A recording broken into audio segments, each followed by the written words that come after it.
Ya Allah, Ya Rahman, Ya Rahim, berikanlah kepada kami kekuatan pemahaman, dan Engkau berikanlah kepada kami kekuatan untuk mengamalkan apa-apa yang kami faham. Kurniakanlah juga kepada kami kekuatan untuk kami beristiqamah atas amalan-amalan kami. Ya Allah, Engkau sembuhkan dan Engkau sihatkanlah hati-hati kami, dan teguhkanlah ikatan antara hati-hati kami ini.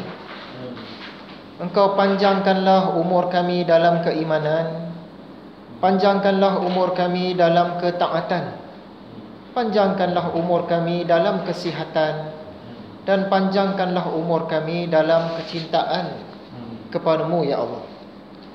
Wahai Allah yang Maha Pemurah lagi Maha Penyayang, Engkau jadikanlah perhimpunan kami pada malam ini satu perhimpunan yang Engkau redai, dan jadikanlah perpisahan kami nanti satu perpisahan yang Engkau redai juga.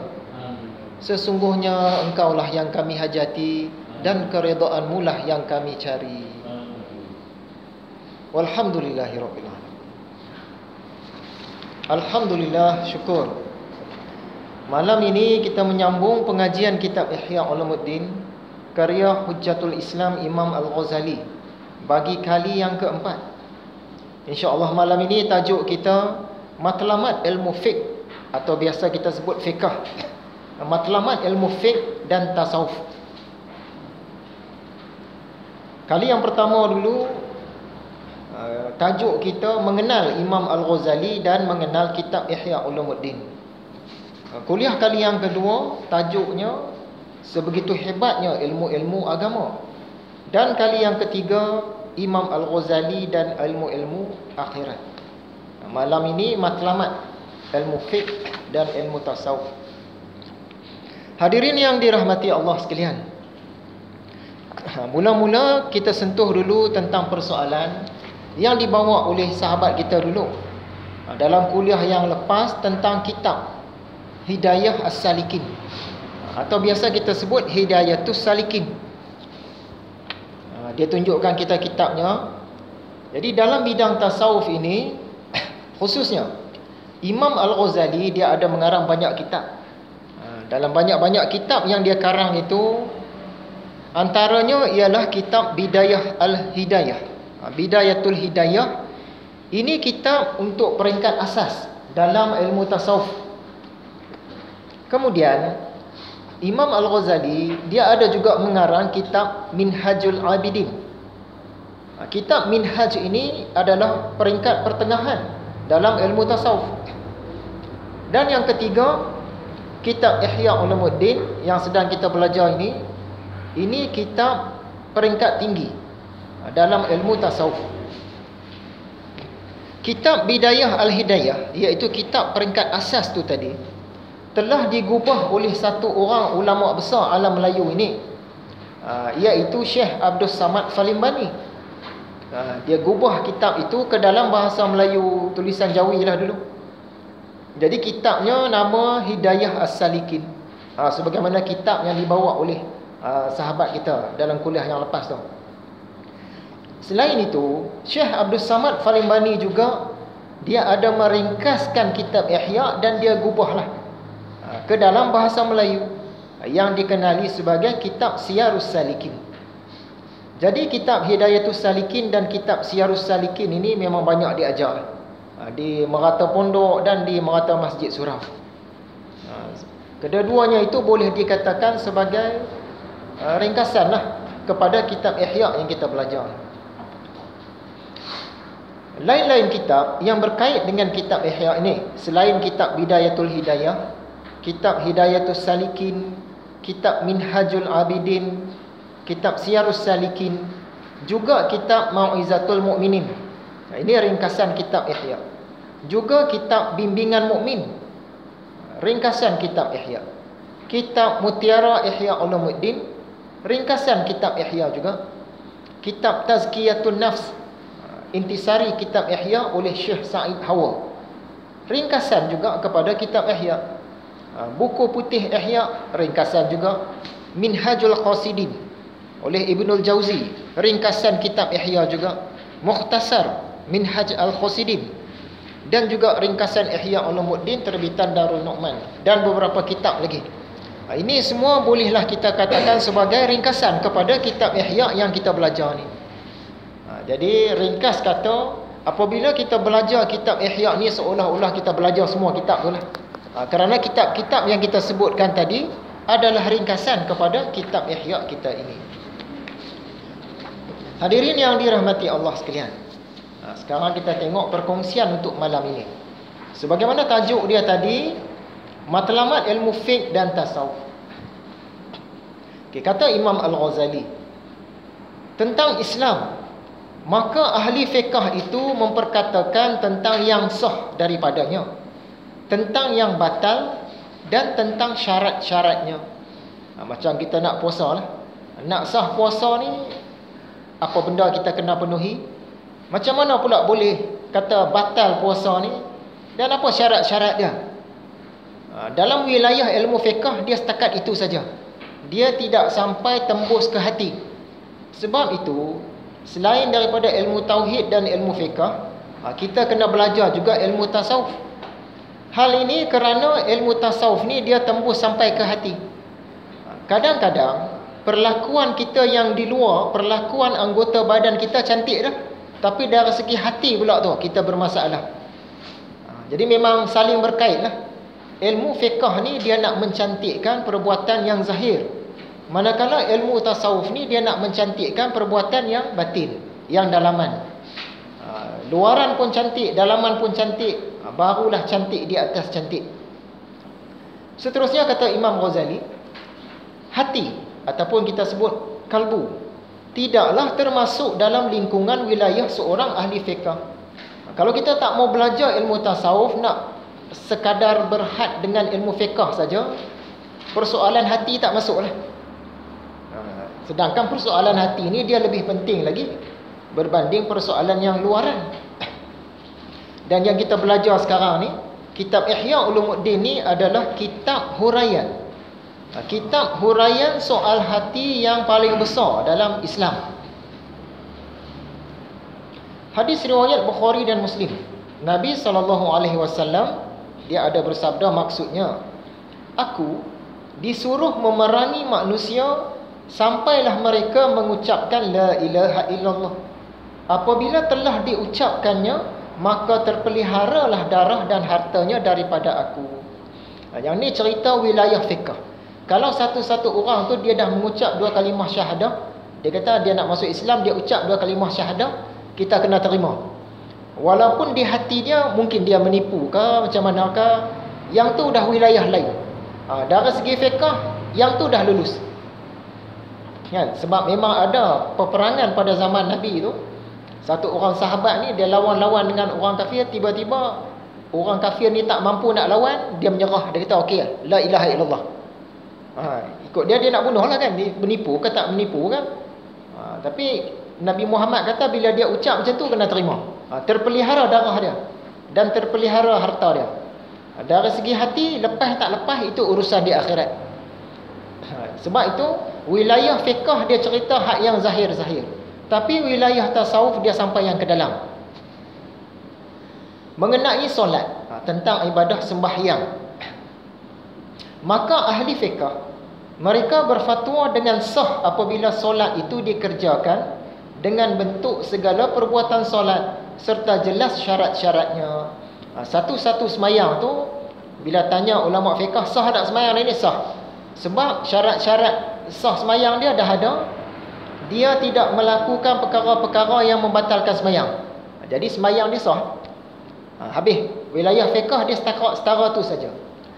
Tapi bila tanya ulama tasawuf, dia tumpu pada hati pula. Yang luaran tadi memang sah dah, tapi dalam sembahyang dia tu tadi ada khusyuk ke tidak? Dia persoalan hati. Ada tunduk kepada Allah ke tidak? Ada tawaduk ke tidak? Ada cinta pada Allah ke tidak? Kena usaha yang tu pula. Dari segi pelajaran fiqh dah selesai dah. Dia sempurna syarat-syarat dia semua, tak melakukan perkara-perkara yang membatalkan wuduk, yang membatalkan semayang, selesailah semayang dia. Tapi bila sambung pelajaran tasawuf, ada lagi permainan persoalan hati yang dalaman, baru cantik semayang. Jadi fiqh dengan tasawuf ni dia saling berkait, tetapi fiqh dia lebih nak mencantikkan yang luaran, sedangkan tasawuf dia nak mencantikkan yang dalaman, soal hati. Adapun khusyuk dan menghadirkan hati yang menjadi amal perbuatan akhirat, dan dengan itu bermanfaatlah amal-amal zahir, maka tidaklah disinggung-singgung oleh ahli fiqh. Belajar kitab fiqh dia setakat syarat-syarat sah dan tidak melakukan perkara yang membatalkan semayang, yang tu saja. Kalau ada pun maka adalah di luar bidangnya. Kalau tok guru fiqh tu dia sentuh tentang hati, maksud dia nak sentuh tasawuf lah tu sebenarnya. Ahli fiqh dia tidak memperkatakan tentang penyakit hati dan cara-cara mengatasinya. Nak selesaikan penyakit hati ini, dia kena, mau tak mau, kena belajar juga ilmu tasawuf. Antara contoh dia kita nak faham, kita ambil tentang warak. Ni Imam Ghazali dia tulis dalam kitab Ihya. Kata Imam Al-Ghazali, warak ni dia ada 4 tingkatan, 4 tahap, 4 peringkat. Warak tingkat yang paling bawah, iaitu warak tingkat pertama lah. Yakni macam mana yang kita kata dia tu warak tu orang dia. Kenapa kita kata dia warak? Disebabkan dia menjaga diri dia daripada melakukan hal-hal yang haram. Benda-benda haram kita tahu dia tu memang tak buat. Nak kata mabuk ke, mencuri ke, berzina ke, dia memang tak buat. Orang baik, dia tu warak tu. Ini warak tingkat fiqh, tingkat fiqh. Bila satu-satu orang tu kita tahu dia memang tak buatlah benda-benda haram ni, kita anggap dia warak. Warak tingkat fiqh ini membolehkan seseorang tu masyarakat pandang dia sebagai adil. Bila adil, dia ni boleh jadi saksi, boleh jadi hakim, boleh jadi wali. Bukan wali Allah ni, wali macam wali nikah lah. Dia ni orang yang warak. Dia pak cik tu orang warak tu, dia bolehlah kita ambil jadi saksi. Ini warak peringkat fiqh. Peringkat fiqh setara tu saja. Bila sampai warak peringkat tasawuf, dia naik pula peringkat yang kedua. Peringkat yang kedua ini warak orang-orang soleh. Warak para solehin. Yang tadi tu warak orang-orang biasa lah. Ni warak orang-orang soleh. Iaitu dia bukan sekadar tak melakukan perkara-perkara yang haram, tapi juga perkara yang syubhat pun dia usaha tak mau buat. Dia tinggi lagi. Tinggi lagi. Hadis riwayat Imam Tirmizi, An-Nasa'i dan Ibnu Hibban. Tinggalkanlah yang meragukan untuk diambil yang tidak meragukan. Contoh dia, satu hari kita berjalanlah ke kebun, sampai kebun Pak Mat contohnya. Tiba-tiba ada sebatang pokok rambutan berbuah. Kawan kita kata, Pak Mat cakap dah kita dulu, kalau ada pokok yang berbuah di kebun dia ni, siapa lalu melewati kawasan tu, terjumpa nak makan, ambil lah. Dia pun ambil makan. Yang kita tadi, kita ada was-was.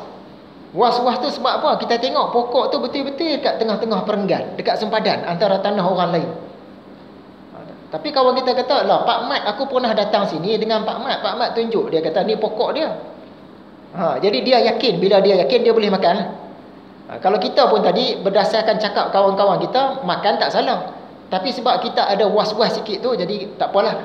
Yakin makan. Aku macam tak apa yakin, jadi tak berani ambil lah. Dia jaga dari segi syubhat tu. Okay. Padahal kalau dia makan tadi pun kira betul lah. Tapi dia menjaga. Kemudian ada warak tingkat yang tinggi lagi. Warak tingkat yang ketiga. Ini warak orang-orang muttaqin, orang-orang bertakwa. Dia ni bukan sekadar perkara-perkara yang haram dia tak buat. Yang syubhat pun memang dia cuba elak dah. Kadang-kadang perkara yang memang boleh, perkara tu boleh dia buat, tapi dia jaga. Contoh dia bersembang. Bersembang bukan benda salah, bersembang lah kan. Tapi kita tengok kadang-kadang ulama-ulama lah, bila sembang-sembang agak lama sikit, dia berhenti lah, dia pergi lah. Dia takut kalau sembang lama nanti, mula-mula sembang tu elok, tapi bila sembang lama, modal dah habis, dia mula duk cerita keburukan orang banyak. Dia takut pergi ke situ. Padahal dari segi hukum agama, sembang lama tak salah. Memang tak salah pun, bukan haram, bukan syubhat pun. Tapi sebab orang ni ulama, dia warak dia tinggi, dia jaga yang tu. Dia sembang sikit-sikit, lepas tu dia pindah. Dengan orang lain pula sembang sikit-sikit, dia pindah. Dia tak sembang panjang. Kita kata apalah sombong ulama ni. Sebenarnya dia nak jaga warak dia tu tadi. Kita tak sampai peringkat tu kan. Ni kita cerita ulama-ulama. Kemudian ada warak tingkat yang tinggi lagi. Tingkat kedua tadi warak tingkat tasawuf. Yang ketiga pun tasawuf. Yang tingkat keempat pun tasawuf juga. Okay, warak tingkat keempat ni warak orang-orang yang benar, siddiqin. Siddiq. Okay, mereka ni, ini dalam pelajaran tasawuf peringkat tinggi, kita belum sampai, kita nak hurai lagi. Mereka berpaling daripada selain Allah Ta'ala. Mereka tu dengan Allah saja di mana-mana pun. Pelajaran ni kita tak sentuh lagi lah, sebab jauh lagi nak sampai. Jadi kita ni orang biasa dapat warak tingkat pertama pun jadilah. Warak tingkat fake pun jadilah. Kita benda-benda haram tak buat, yang syubhat ada juga buat. Jadilah dapat yang tu pun. Tapi kalau boleh tingkat sampai ke peringkat tasawuf, warak orang-orang soleh tadi, iaitu benda syubhat dia tak buat, lagi bagus. Jadi ada perbezaan antara fiqh dengan tasawuf.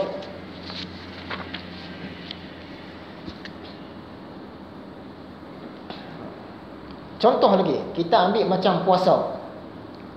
Bagi Imam Ghazali, dia ada satu kitab pasal puasa dalam kitab Ihya ni.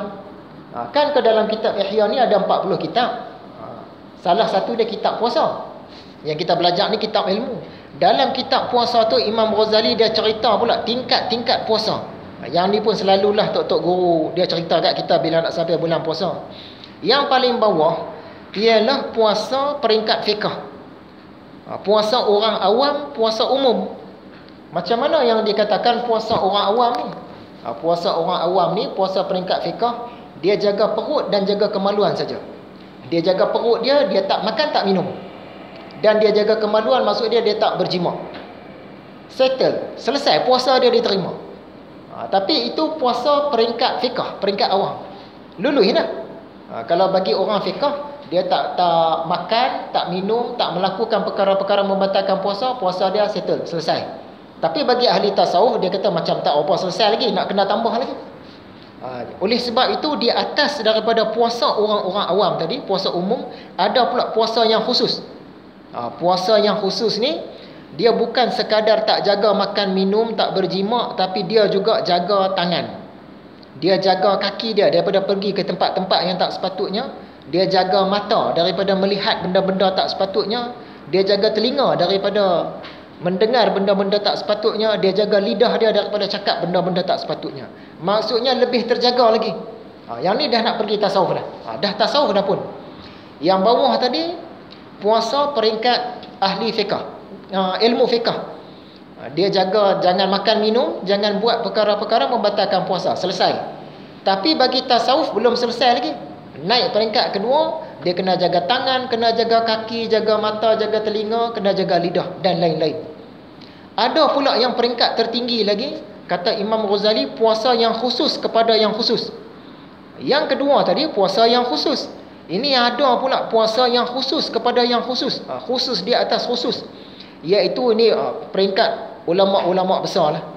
Mereka ni jaga hati agar sentiasa menghadap kepada Allah. Kita tak sampai peringkat tu. Kita tak sampai. Kita dapat peringkat kedua yang khusus tadi, jadilah. Peringkat dah hebat dah tu. Oleh itu kita faham sekarang. Antara fiqh dengan tasawuf ni dia ada peranan masing-masing. Fiqh ni biasanya dia jaga had lulus. Yang tasawuf biasanya dia nak bagi cemerlang. Kalau kita periksa lah macam di sekolah lah. Fiqh ni dia nak bagi dapat markah 40. Dah 40 kat atas tu dah lulus. Okey, selamat dah. Dah kira cikgu berbangga dah dengan kamu dah. Kamu lulus untuk kelas-kelas hujung. Tapi untuk kelas-kelas depan, kita kena target 80. Hak yang kualiti kan. Yang tu tasawuf. Tasawuf ni dia nak cemerlang. Kalau fiqh ni dia nak lulus. Tu ada beza dia. Penjelasan penting. Bicara ilmu fiqh terhad pada warak tingkat pertama. Ni pasal warak tadi. Sedangkan bicara ilmu tasawuf, dia warak tingkat 2, tingkat 3 dan tingkat yang keempat.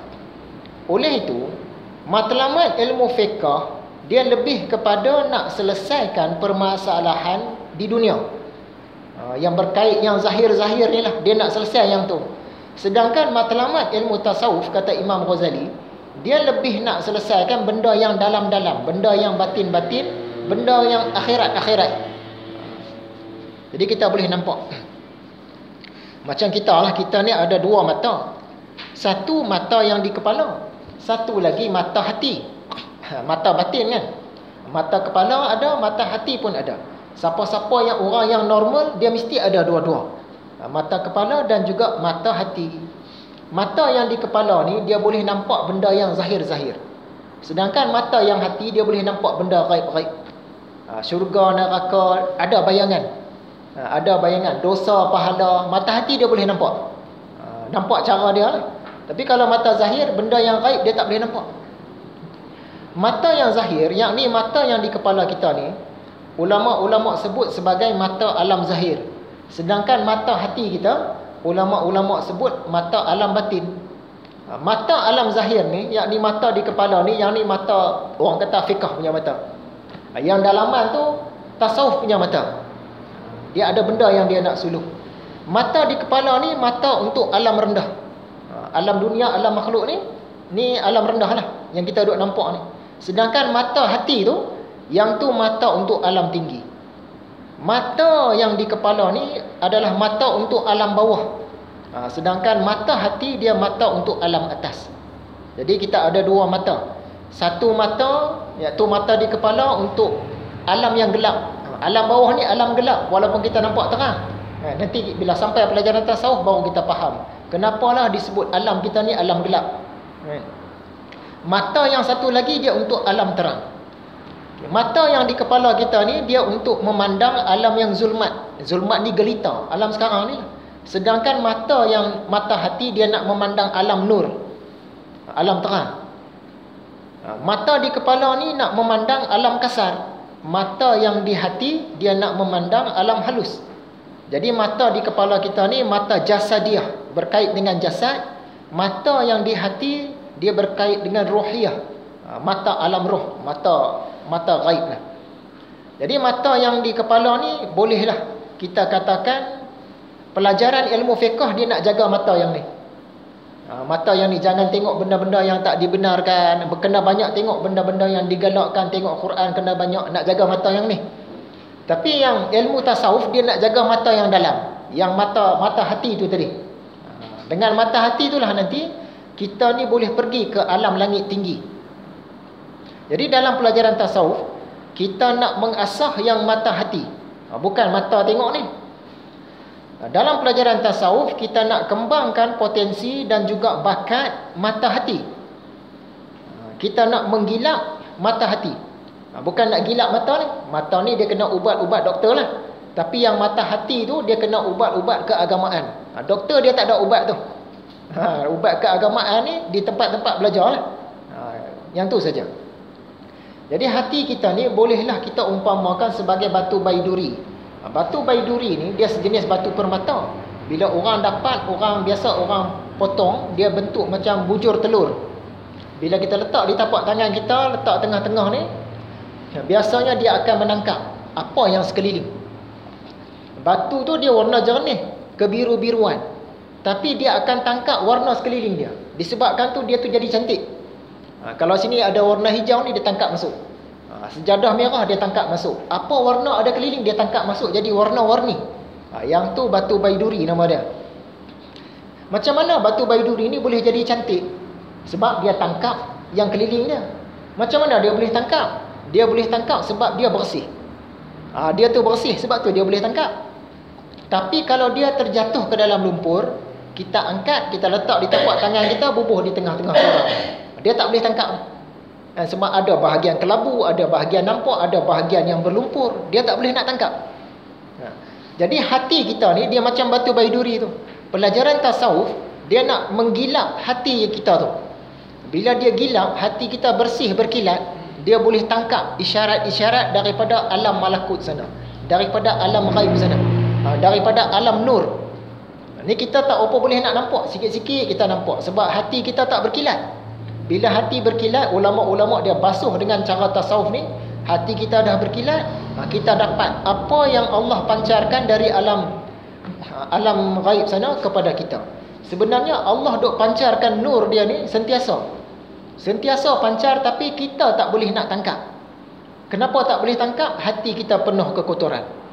Kena bagi bersih dulu hati tu, baru kita boleh tangkap apa yang Allah pancarkan daripada alam nur sana. Sebab tu kita duduk di alam zulmat, alam gelap ni. Kita rasa aku dah soleh dah ni.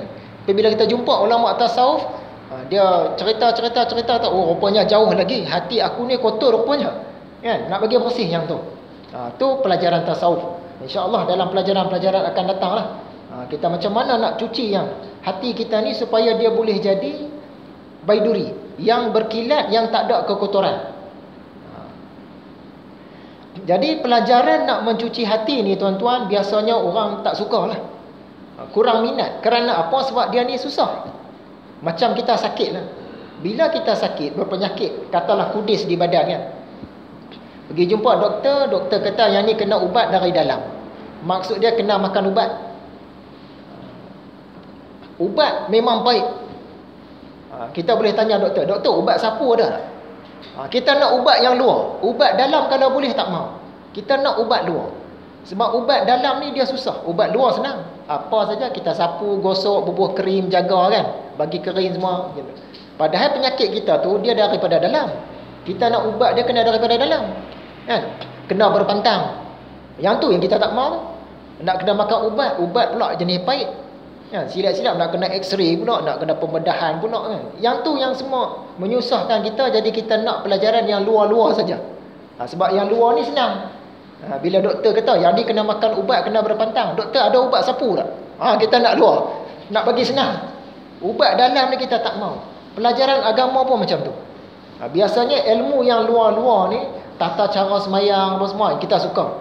Tapi bila nak bagi bersih hati supaya semayang kita berkualiti, oh yang ni berat ni tak mau. Nak kena jaga makan, nak kena jaga cakap, nak kena jaga pendengaran, ini semua berat ni tak maulah. Nak belajar yang luar-luar saja. Jadi pelajaran tasawuf ni biasa dia punya orang yang dengar tu biasa sikit. Sebab apa? Dia nak mencuci yang dalaman yang kita tak suka. Hati kita ni memang dah cenderung dah kepada benda-benda yang tak baik. Tiba-tiba nak kena cuci. Kita tak boleh nak terima. Jadi secara umumnya ilmu fiqh dia membicarakan tentang gerak laku jasad. Gerak laku tubuh badan macam kita semayang tu lah. Mula-mula kena takbir, lepas tu kena qiyam, lepas tu kena rukuk semua. Ilmu tasawuf dia membicarakan gerak laku hati. Masa kita semayang tu yang kita duk jaga sangat ni gerak laku zahir ni. Tak mau bergerak, tak mau berpaling dada. Padahal kalau paling muka boleh, jangan dada kan.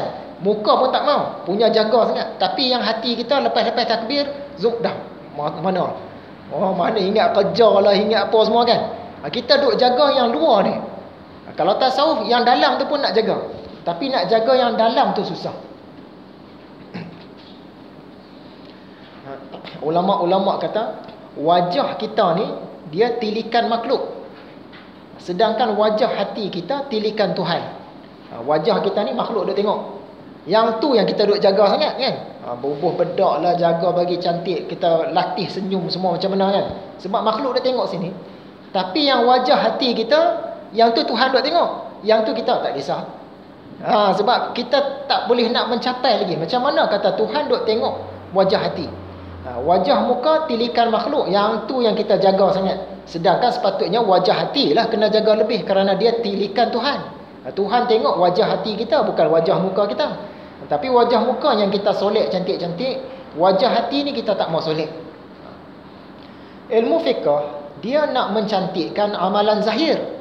Ilmu tasawuf dia nak cantikkan amalan hati, yakni amalan batin. Ilmu fiqh dia membicarakan tentang kuantiti. Ni semayang sunat sehari semalam berapa banyak? Saya 50 rakaat sehari semalam, banyak. Tapi kalau ilmu fiqh, ilmu tasawuf, tak payah banyak-banyak pun tak apa, tapi biar berkualiti. Kalau boleh buat 10 rakaat saja pun sehari semalam, buatlah 10 rakaat tapi berkualiti.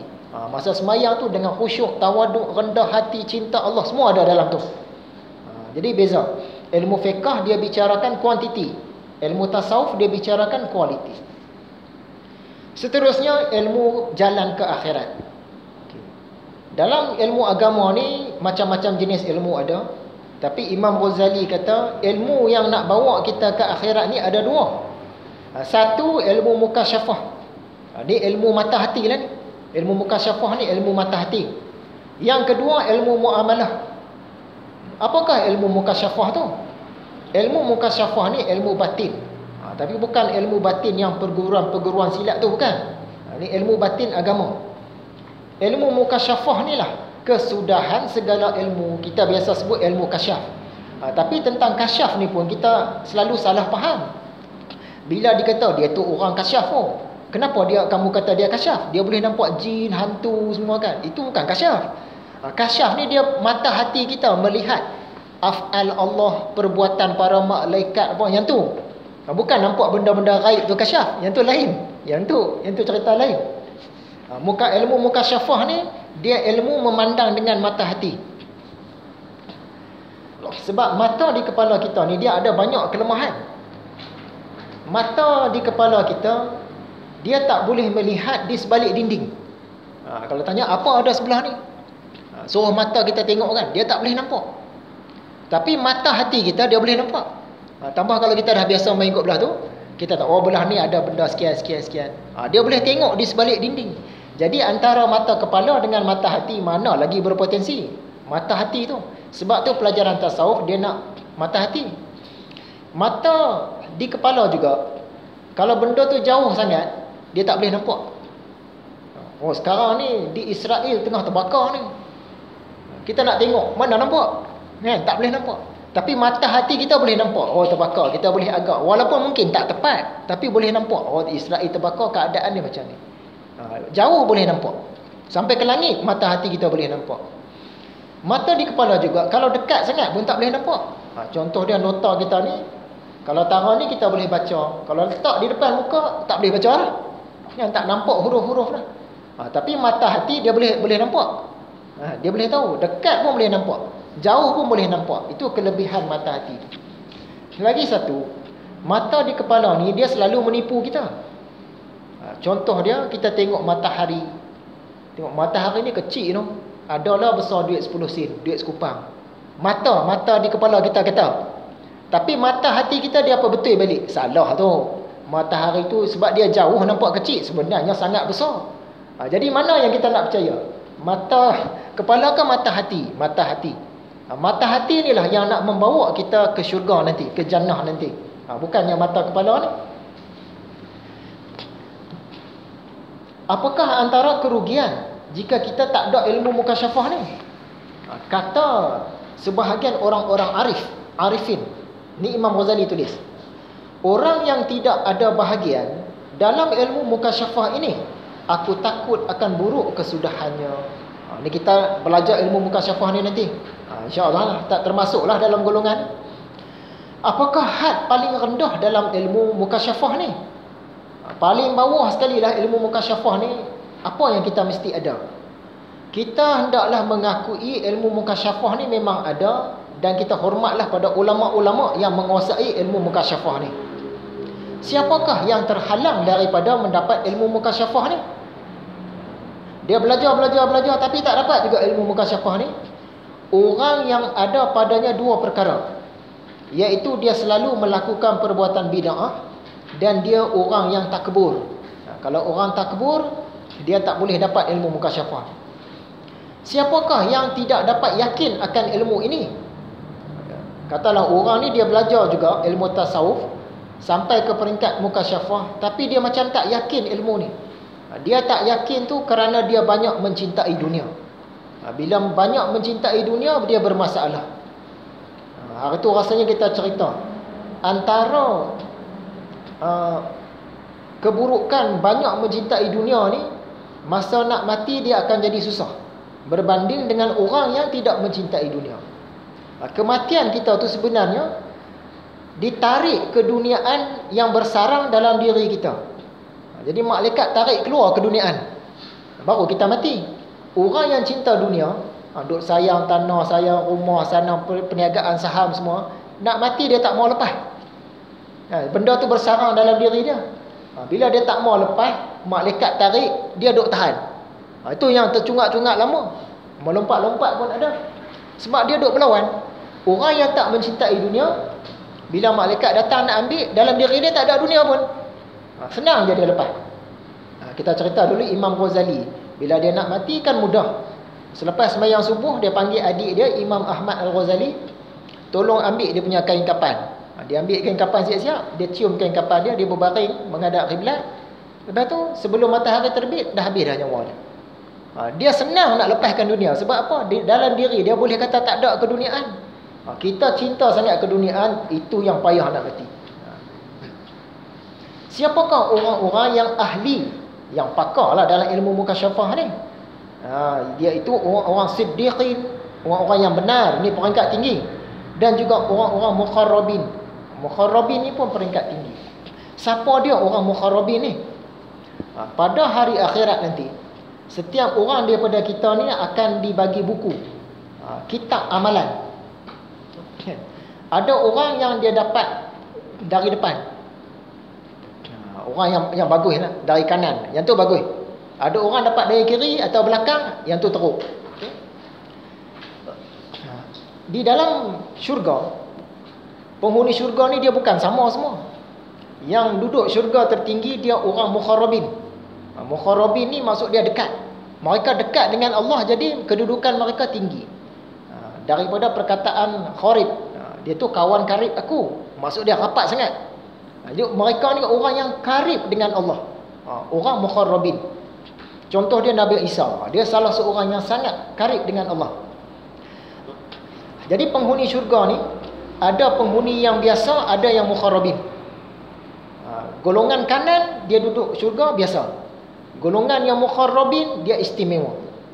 Kita kalau dapat jadi golongan kanan pun jadilah, kan, dapat masuk syurga. Tapi pelajaran tasawuf ni dia nak kembangkan potensi kita supaya kod-kod kita boleh mencapai golongan mukharrabin, insya-Allah. Yang kita tak mau jadi golongan kiri. Di akhirat ni ada 3 golongan. Golongan mukharrabin, golongan kanan, golongan kiri. Golongan kiri neraka, golongan kanan syurga. Mukharrabin syurga-syurga tertinggi, dekat dengan Allah. Apakah antara yang boleh kita capai bila kita ni dah sampai peringkat tinggilah dalam ilmu mukasyafah ni? Setelah hati kita ni bersih daripada sifat-sifat mazmumah, ketika itu lahirlah nur dalam hati kita. Dengan nur ini kita boleh kenal, boleh makrifah benda-benda yang ajaib-ajaib lah. Antaranya kita faham apakah erti kenabian. Kita boleh makrifah akan Allah. Kita faham yang dikatakan wahyu ni apa sebenarnya. Yang dikatakan syaitan, apa dia? Kata-kata malaikat, kata-kata syaitan. Macam mana permusuhan syaitan dengan manusia? Macam mana kehadiran malaikat kepada nabi-nabi? Kita akan makrifah, mengenal alam malakut, alam langit tinggi. Kita akan mengenal hati, mengenal akhirat, mengenal syurga, kenal neraka, mengenal azab kubur dan lain-lain. Dan kita juga akan faham apa yang dikatakan memandang wajah Allah. Kita tak boleh kata wajah Allah ni ada rupa lah macam manusia, macam kita ada wajah. Itu bukan. Itu dengan ilmu mukasyafah. Akan sampai pelajaran dia nanti. Apakah ilmu muamalah? Ada 2 ilmu yang merupakan jalan ke akhirat. Ilmu mukasyafah dan ilmu muamalah. Ilmu muamalah ni ilmu tentang hati lah, tentang jiwa. Iaitu sifat-sifat mahmudah dan sifat-sifat mazmumah. Ni ilmu berkait dengan muamalah. Apakah contoh sifat-sifat mahmudah? Mahmudah ni baiklah, terpuji, kan? Mahmud terpuji, Ahmad terpuji, Muhammad terpuji, mahmudah terpuji juga, daripada kata akar yang sama. Apakah contoh sifat-sifat mahmudah? Banyak sabar, banyak bersyukur, hidup zuhud, hidup sederhana, baik budi pekerti, ikhlas, qanaah. Yang ni semua sifat-sifat mahmudah, sifat-sifat yang terpuji pada syarak. Yang ni yang kita nak tanam dalam diri kita. Lawan kepada sifat-sifat mahmudah ni ialah sifat-sifat mazmumah.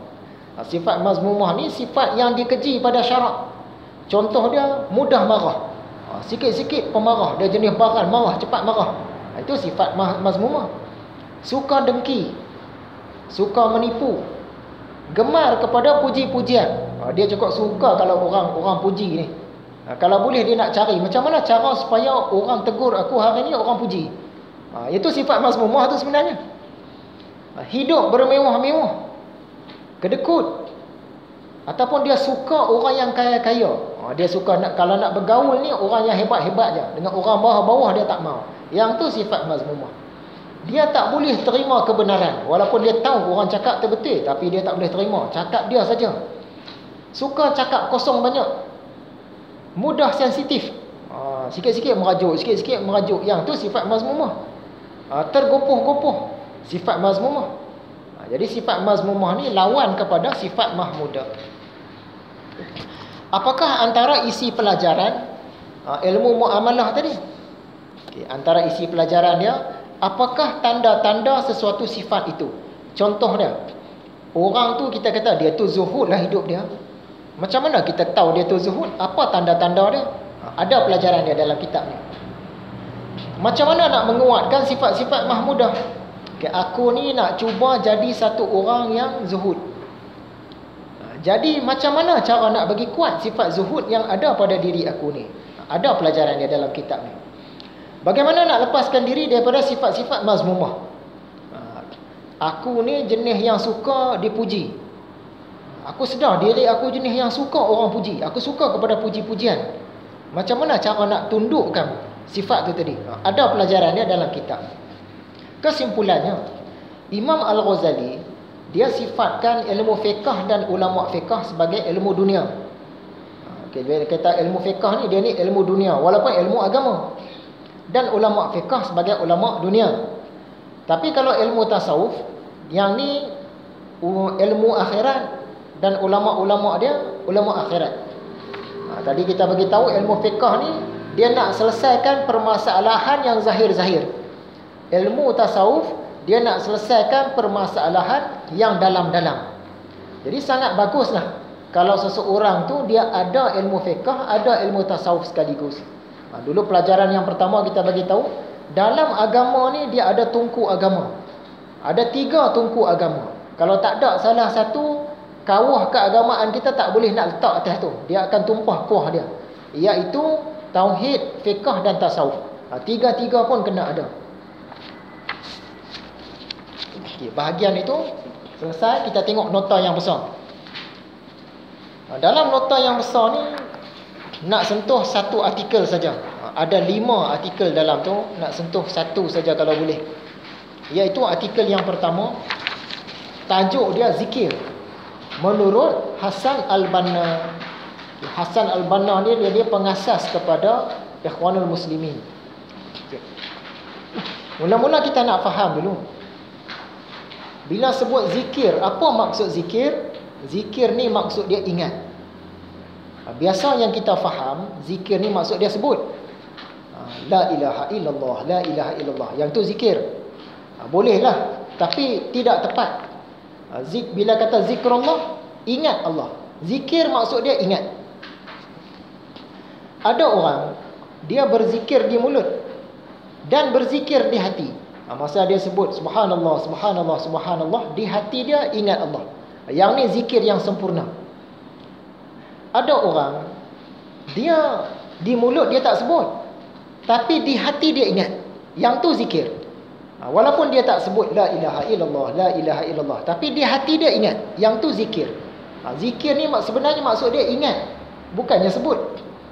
Yang ketiga, ada orang, dia zikir di mulut, tapi di hati dia tak ingat. Yang ni pun tak kenal juga. Kadang-kadang la ilaha illallah. Hari ni kita zikir la ilaha illallah 1000 kali. La ilaha illallah, la ilaha. Tapi di hati dia ingat benda lain. Dia tak ingat. Yang tu bukan zikir. Yang tu sebut kalimah zikir. Yang melafaz tu dia tak sempurna lagi. Jenis yang keempat, di mulut pun dia tak sebut, di hati pun dia tak ingat. Yang ni paling teruk lah. Dia tak zikir langsung. Yang bagus tadi, di mulut sebut, di hati ingat. Ataupun di mulut tak sebut, tapi di hati dia ingat. Yang tu zikir. Walaupun dia tak sebut, walaupun tak berbunyi, yang tu nama dia zikir.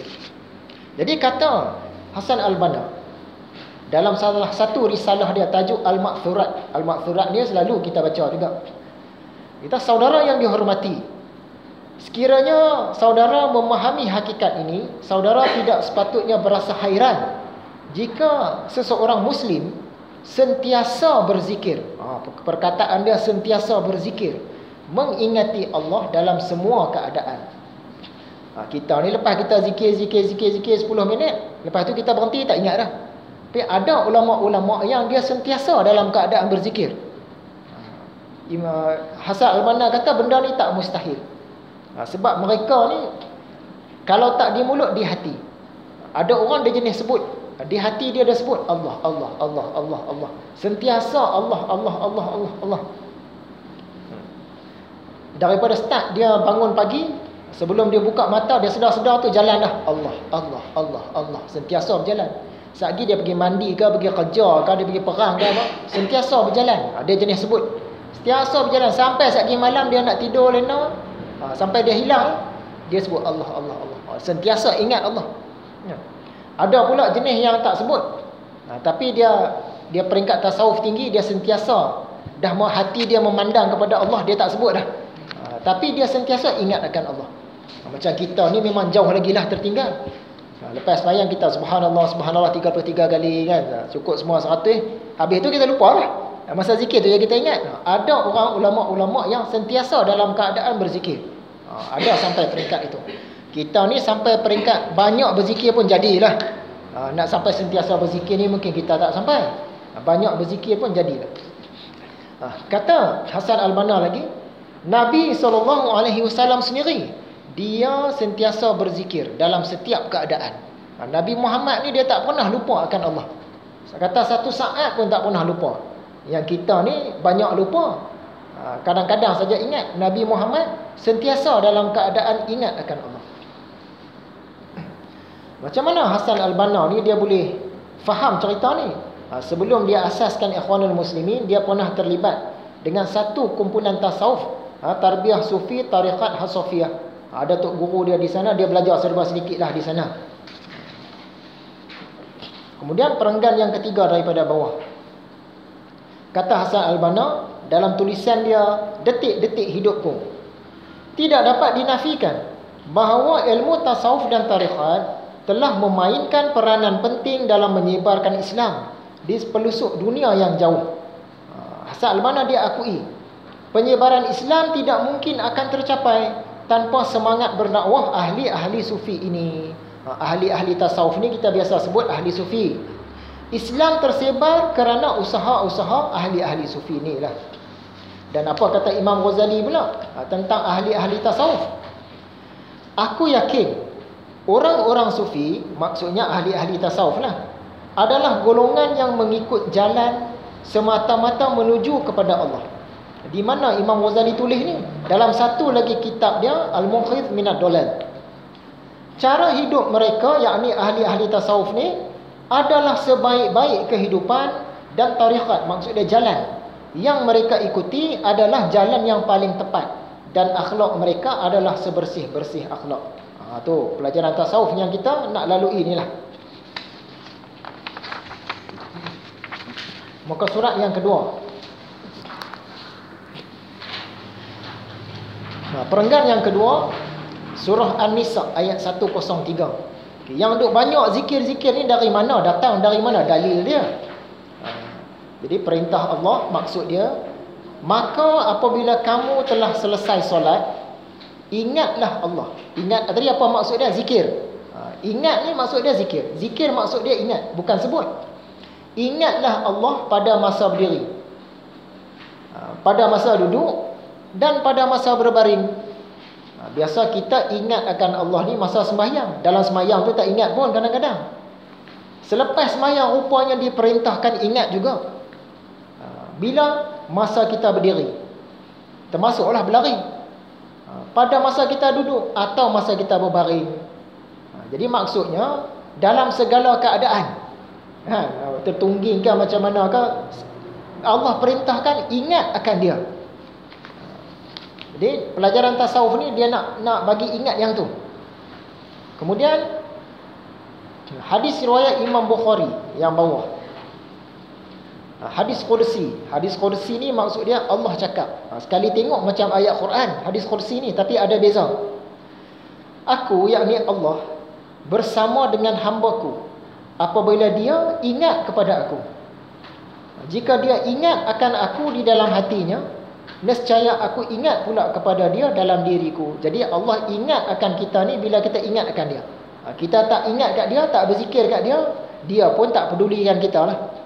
Maksud ingat di sini bukannya Allah terlupa. Sebab sifat terlupa ni mustahil bagi Allah. Maksud dia tak peduli. Kalau kita tak rajin berzikir kepada Allah, Allah pun tak pedulikan kat kita. Muka surat yang ketiga.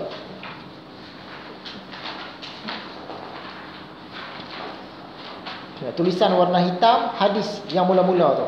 Riwayat Abu Daud, An-Nasa'i dan Ibnu Majah. Kata Nabi Muhammad, apabila seseorang lelaki membangunkan isterinya pada waktu malam, kemudian kedua-duanya sembahyang 2 rakaat, maka kedua-duanya ditulis sebagai lelaki dan perempuan yang banyak berzikir kepada Allah. Tadi kita tengok dalam Quran, Allah perintahkan kita ni lepas sembahyang kena banyak berzikir. Tengah berdiri ke, tengah duduk ke, tengah baring ke, kena banyak zikir. Sedangkan kita ni jenis tak mampu. Ada masa-masa saja kita boleh zikir.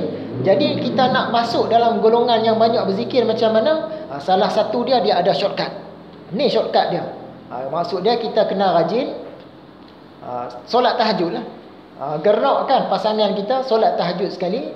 Bila berjaya macam itu, kita akan dikira di sisi Allah sebagai orang yang banyak berzikir. Ada shortcut dia.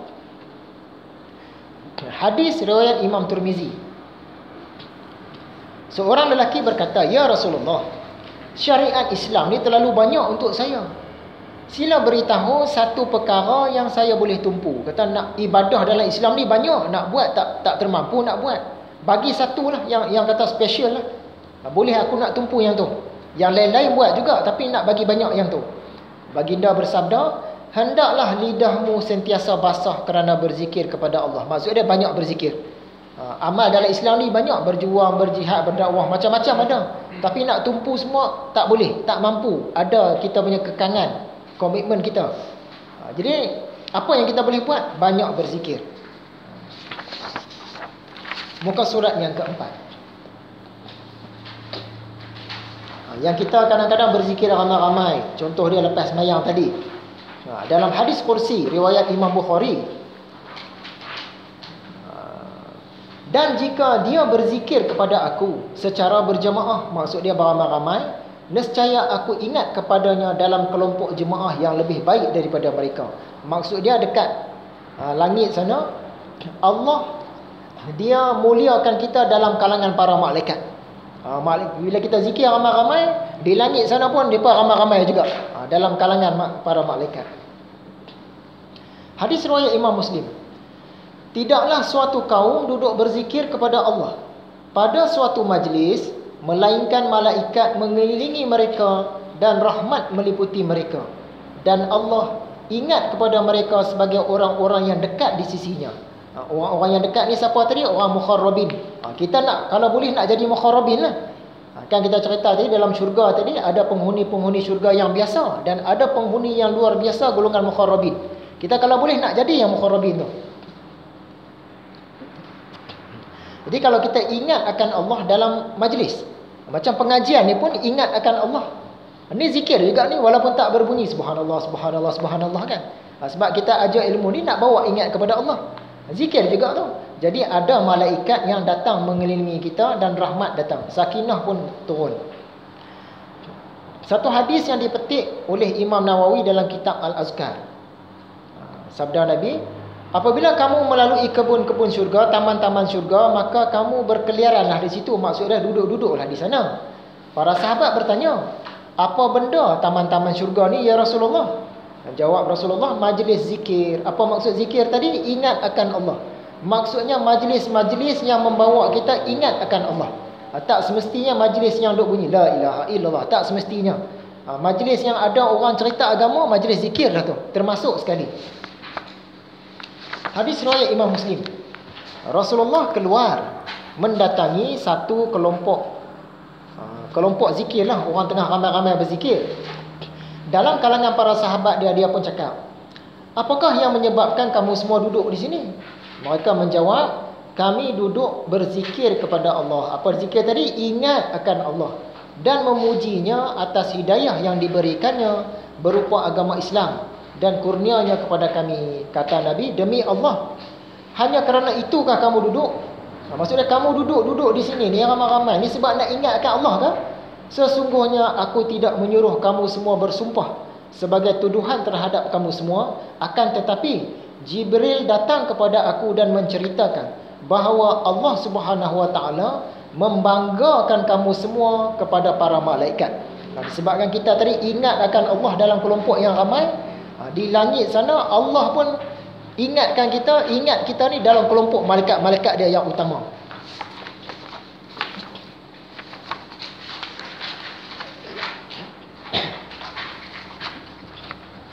Muka surat 13. Last kali.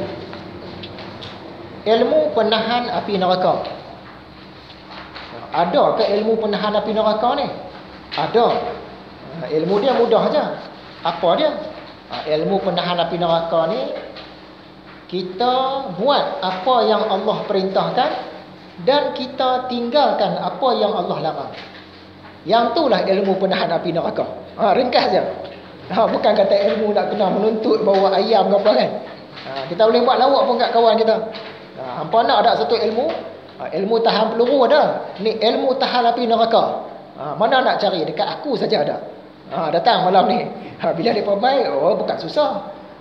Kita buat apa yang Allah suruh, kita tinggal apa yang Allah larang. Yang itulah ilmu penahan api neraka. Marah kawan kita kan. Dia rasanya perkongsian kita setara tu saja. InsyaAllah ada umur panjang, kita sambung lagi. Adakah apa-apa persoalan? Malam ni kita akan bincang pasal fiqh dengan perbezaan. Jadi zikir tadi yang kita sebut, zikir yang mulut saja, dia tak ada apa-apa guna. Jadi dia masuk dalam Zikir saja, zikir luaran je. Fiqh lah. Bagi ahli fiqh orang bagus lah. Macam kita tengok satu orang kan, dia tengah banyak subhanallah, subhanallah, subhanallah. Bagi kita bagus lah. Bagi kita bagus lah. Sedangkan dalam hati dia ingat apa pun, yang tu zikir fiqh lah tu. Kalau tasawuf ni dia mesti hati.